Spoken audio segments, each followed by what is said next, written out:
Bonjour. Que se passe-t-il après la mort?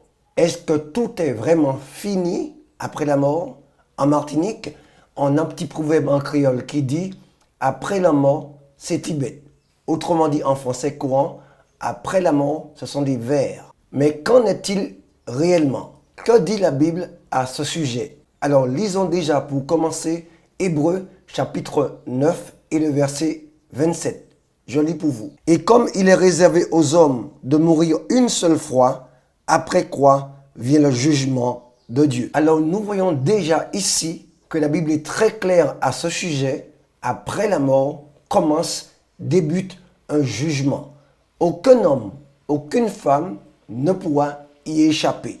La Bible est claire, après la mort débute un jugement. Et après ce jugement, le verdict va tomber coupable ou innocent.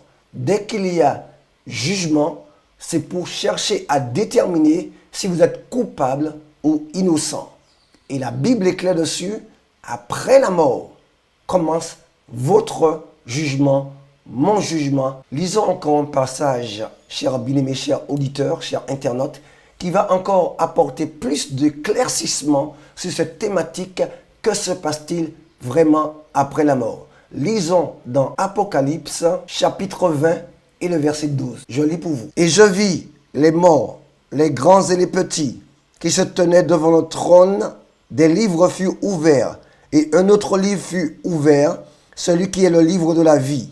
Et les morts furent jugés selon leurs œuvres, d'après ce qui était écrit dans ces livres. D'après ce que nous comprenons ici, toutes nos actions sont répertoriées dans les livres devant Dieu. Tout ce que vous faites ici-bas, soit bien, soit mal, toutes ces choses sont répertoriées, sont authentifiées dans les livres qui sont devant Dieu. Et après votre mort, ces livres seront ouverts et Dieu va vous juger par rapport à ce qui est écrit dans ces livres. Vous ne pourrez pas y échapper.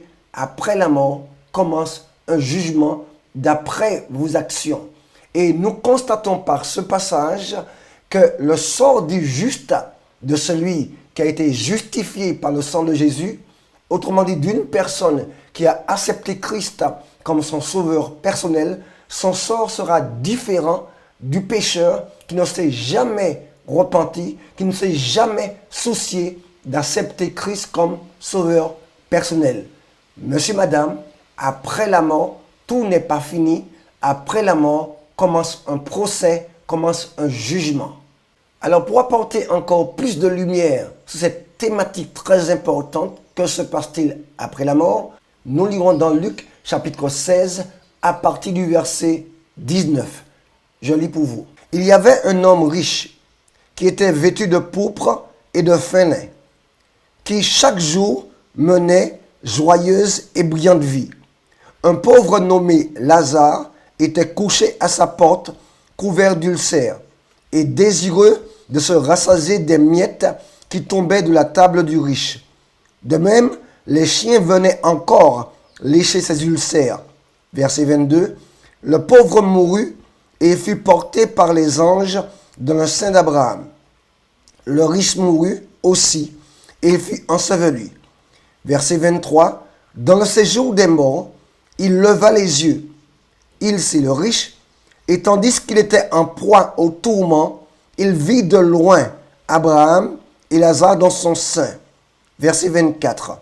Il s'écria, Père Abraham, aie pitié de moi, et envoie Lazare pour qu'il trempe le bout de son doigt dans l'eau et me rafraîchisse la langue. Car, dit-il, je souffre cruellement de cette flamme. Verset 25. Abraham répondit, mon enfant, souviens-toi que tu as reçu tes biens pendant ta vie et que Lazare a eu les maux pendant la sienne. Maintenant, il est ici consolé et toi tu souffres. Verset 26. D'ailleurs, il y a entre nous et vous un grand abîme afin que ceux qui voudraient passer d'ici vers vous ou de là vers nous ne puissent le faire. Verset 27. Le riche dit, je te prie, Père Abraham, d'envoyer Lazare de la maison de mon père. Verset 28. Car j'ai 5 frères. C'est pour qu'ils leur attestent ces choses, afin qu'ils ne viennent pas aussi dans ce lieu de tourment. Abraham répondit au verset 29. Ils ont Moïse et les prophètes, qu'ils les écoutent. Verset 30. Il dit, non, Père Abraham, mais si quelqu'un des morts va vers eux, ils se repentiront. Verset 31. Abraham lui dit, s'ils n'écoutent pas Moïse et les prophètes, ils ne se laisseront pas persuader quand même quelqu'un des morts ressusciterait. Dans ce passage, nous voyons 2 hommes, un homme riche, un homme pauvre.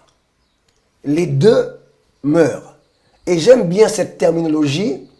La Bible dit ici que le riche mourut aussi. Le fait que le terme aussi est employé veut dire que sa richesse n'a pas pu empêcher qu'il ne meure. Et le pauvre est mort aussi.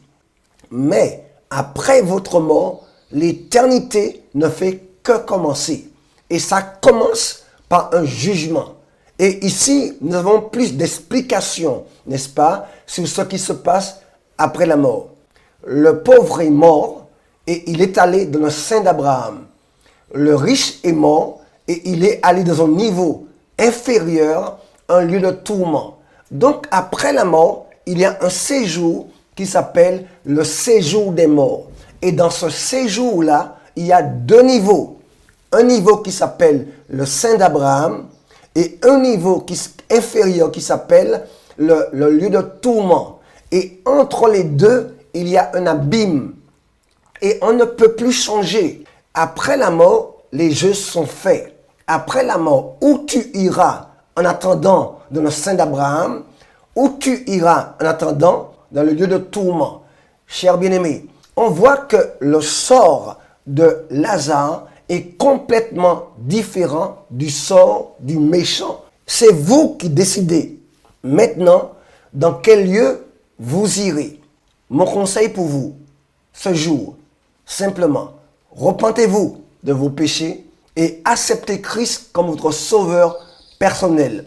Parce qu'à partir de ce stade-là, après la mort, aucune prière, aucune messe de sortie ne pourra vous aider. Une fois que vous êtes mort, vous apparaîtrez dans le séjour des morts, dans l'état où vous êtes parti.